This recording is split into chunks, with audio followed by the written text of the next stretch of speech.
బాబు జగ్జీవన్ రామ్ జయంతి సందర్భంగా తెలంగాణ భవన్లో ఆయన చిత్రపటానికి మండలి ప్రతిపక్ష నేత మధుసూదనాచారి, మాజీ SC ST commission chairman Errolla Srinivas నివాళులర్పించారు.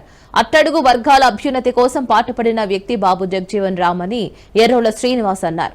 ఆయన జయంతి సందర్భంగా ఘన నివాళులర్పిస్తున్నామని అన్నారు. అలాంటి మహోన్నత వ్యక్తికి కేంద్ర ప్రభుత్వం భారత రత్న ఇవ్వాలని మేము డిమాండ్ చేస్తున్నామని అన్నారు. స్వాతంత్ర పోరాటంలో గొప్ప పాత్ర పోషించినటువంటి మహానాయకుడు బాబు జగ్జీవన్ రామ్.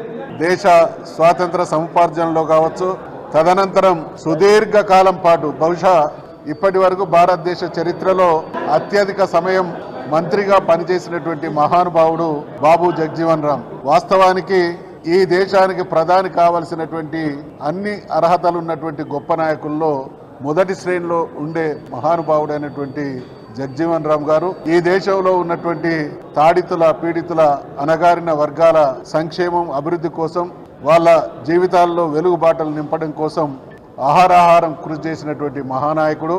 ససారాం నియోజకవర్గం నుండి అనేక పర్యాయాలు ఎంపీగా గెలిచినటువంటి నాయకుడు. అదే రకంగా బంగ్లాదేశ్ విమోచన, భారతదేశం ఒక దేశాన్ని వీరోచితంగా పోరాడి విముక్తి చేయడంలో ప్రధాన భూమిక పోషించినటువంటి మహానాయకుడు. ఆనాడు రక్షణ మంత్రిగా ఉండి పాకిస్తాన్ దుర్మార్గం నుండి బంగ్లాదేశ్ను విముక్తం చేయడంలో రక్షణ శాఖ మంత్రిగా వారు చేసినటువంటి సేవలు వారి పోరాట పటిమకు నిదర్శనం. జీవితాంతం కాళోజీ నారాయణరావు గారు అన్నట్టు పుట్టుక నీది, చావు నీది, బ్రతుకంతా దేశానిది అనేటువంటి నానుడికి సరిపోయేటువంటి రూపం బాబు జగ్జీవన్ రామ్ గారిది.